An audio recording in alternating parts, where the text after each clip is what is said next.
they're expecting. All right, where's this dinner at? When are we going to get back to dinners again, right? Yes. Love that. Awesome.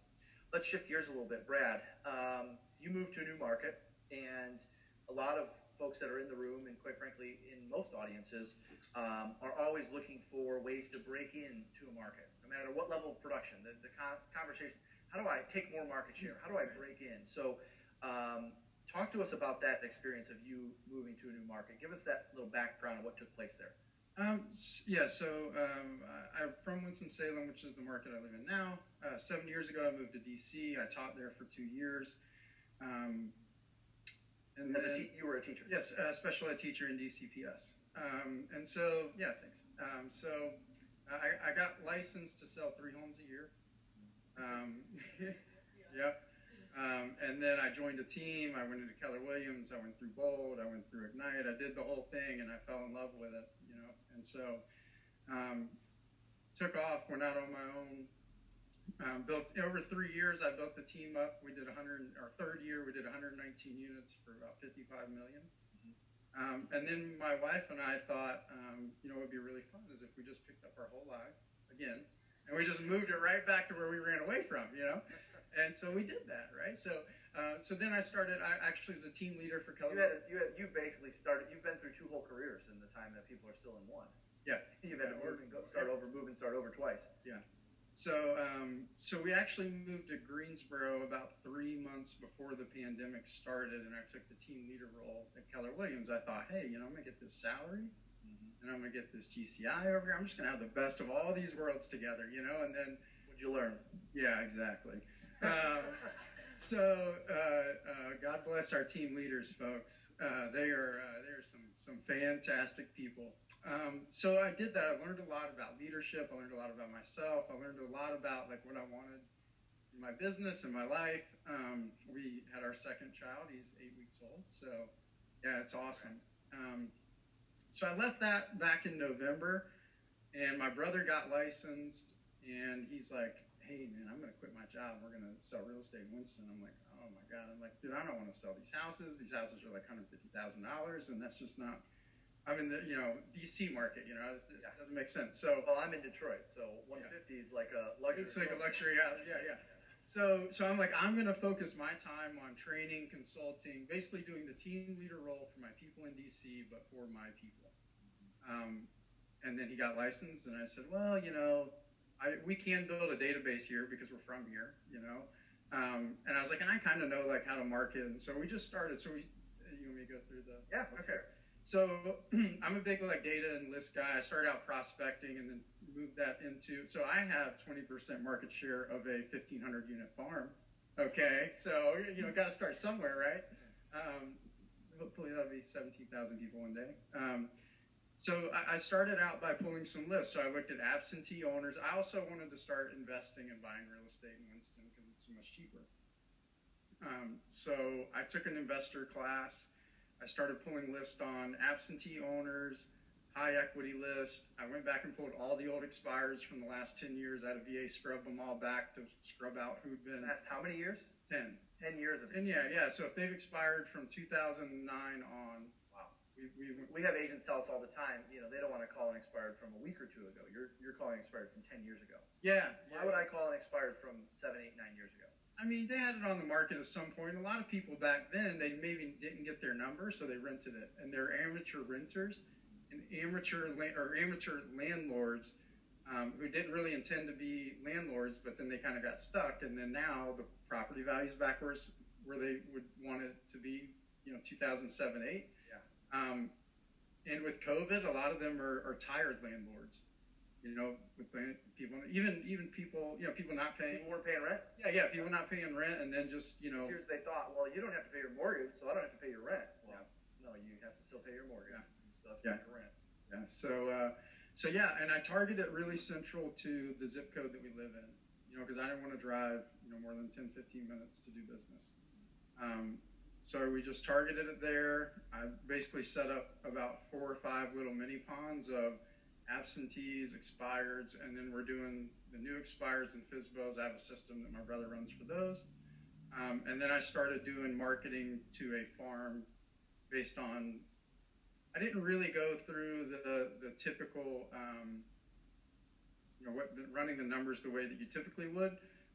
Again, because I'm going to live there for the next 20, 30 years, so I'm going to sell my neighbor's home. So I just kind of started from the neighborhood I live in, and I'm just kind of blotting, if you will, out from there. So take us from the top again. So expires and for sale by owners, old expireds, Yep. absentee owners. What was the group you said? High equity, 50% plus equity. How did you determine that they have 50% plus equity? There's different services that you can go through. The PropStream is the one that I use. PropStream? Yeah, PROP Stream. Yep. $100 a month, and you can pull all kinds of data, through there. Police taking notes over there. You can geek out on that stuff. So that was the essential process, and then I said, okay, well, I'm gonna. Hold on, back up a second. Before you get into that, were you personally making the expired and for sale by owner calls? Because I feel like what I've recognized from you and your business is you're a grinder. I mean, you're not afraid to pick up the phone and call people. Yeah. Oh, yeah. No. I have so much follow up to do now with because I still lead gen. I do that, but I do it in my DC business mostly. Got it. And then I have agents there, or I did over 30 listings myself via Zoom last year. Yep. And that was from outbound prospecting calls. Yeah, or referrals, through that. But yeah, a lot of outbound prospecting too. And so, what does that outbound prospecting look like? If I'm an agent in the room saying, "Hey, I've never been a prospector. It's not really who I am. It's not really my thing." Like, what would you say to someone that has that mentality? You better have a good database. I mean, no, seriously. Like, it's not for everyone. I can totally agree with that. And if it's a lever that you want to add to your business, like I talk to agents all the time that ask me who makes those calls for you. And I say Verizon and Mojo, right? Because I got a cell phone and I got Mojo, and I log in and I make the calls. And they'll ask me, what companies do you use? How do you outsource Providers, it? Yep. And I'm a firm believer. I think you said it earlier. If you're going to have your agents do it, and you're going to expect that of them, or your ISAs, or you're hiring someone to do that, then you need to have that experience so that they can. I'm never going to ask anyone in my organization to do anything I'm not willing to do myself. Bingo. By the way, one of the greatest mistakes of real estate teams today, they're trying to convince their agents to do things that they've never done. Mm-hmm. And the reality is that you can do all the song and dance and all the rah-rah and all the motivation. They're going to sniff that one out pretty quickly after a while. Yeah, I mean, I was doing a training with my team on for sale by owners a month ago, and it just wasn't clicking. So I picked the phone up, I called one, I set a $900,000 appointment. Let me show you. That's right. And they're like, and I can. Hey, I still got it. But it didn't work out very, if it had gone the other way, but it worked out, and I told it, and I did make a couple of calls where people shut me down quick, it wasn't the first one. Yep. But that's just the way it goes. Yep. So, going back to you're back in your hometown, or you're back in a new market, I'm sorry. Yep. What was different about when you went to DC versus what you're doing now? What did you change, or what was different to because you had to break into the new market too, right? Yeah. So DC was 100% grind.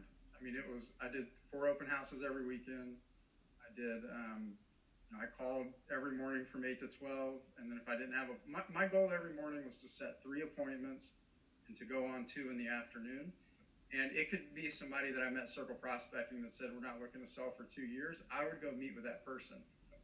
Just to get in front of them, to talk to them, to go through, and then ask them questions about, why 2 years from now? Do you know any of your neighbors that are looking to sell? So my whole goal, that first couple of years was just get as much face-to-face time with potential buyers and sellers as possible. Build those relationships quick. That's what I did. And then in the new market, it's, because I don't have the 60, 70, 80 hours a week to put into it, it's more like 10 to 20. It's a lot more like marketing and leveraging systems and tools. So when you say marketing, give us an example of marketing. Postcards. It's so ridiculous that postcards work as well as they do. I honestly, we do it in our main farm, right? Mm-hmm. And it's one of the touches that we use along with we used to do the summer barbecue, all that good stuff, right? But really, it's the people get it. It's something tangible in their hand. They see it. They put it. But all of our marketing has called. By the way, there's new data coming out that a lot of large corporations are reducing some of their social media spends to go back into direct mail. Yeah. Right? So it's almost like as a society, we were always conditioned that it's junk mail, it's junk mail, it's junk mail, and then we're fed all this junk mail on social media. Where now it's kind of like, oh, I kind of look forward to going to that mailbox every once a day now, you know. So I'll give you an example. So the absentees and the old expireds, I mailed 3 letters to them. It was a list of roughly around 2,500, so it ended up being 7,500 letters that I mailed out. Yep. I've signed at least 6 pieces of business and another dozen in the pipeline just from that series of marketing. Yep.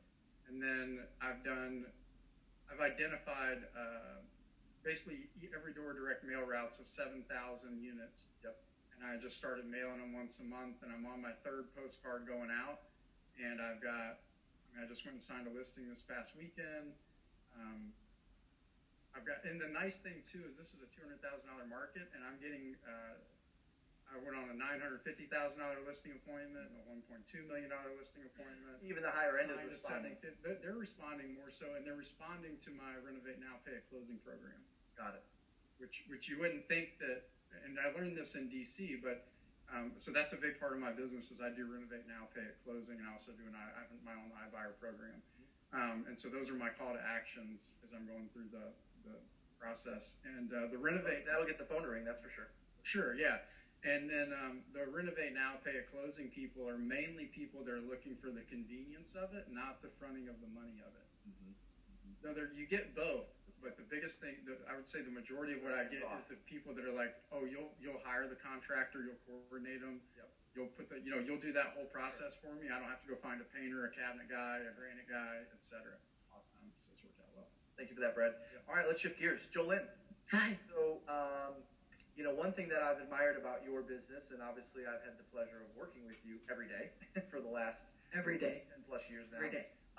Is you have mastered really 3 things, specifically customer service, relating to the buyer transaction at a very high level, and also balance, which you don't find. One thing that I think is really cool, you don't find too many agents that are doing 40, 50, 60 transactions a year with the kind of balance that you have in your life. And the majority, and B, your business is mostly buyer business, right? Like 85% buyer business. So that is even more reason why there would be no balance because of all the offers and showings and everything else that takes place. Well, right now, yes. Yes, that's right. So tell us, when we talk about balancing a high volume of buyer business, what comes to mind? How are you able to manage it all? Honestly, it begins with setting expectations. It's got to be, right out on the table how you handle your business, when you're available, when you're not available, the affiliates that you have working with you, your wonderful showing agents that are going to be there to get your clients where they need to be at any point in time. And that also helps me to have the freedom to get up and go do what I want to be doing. So I would say the balance really, it came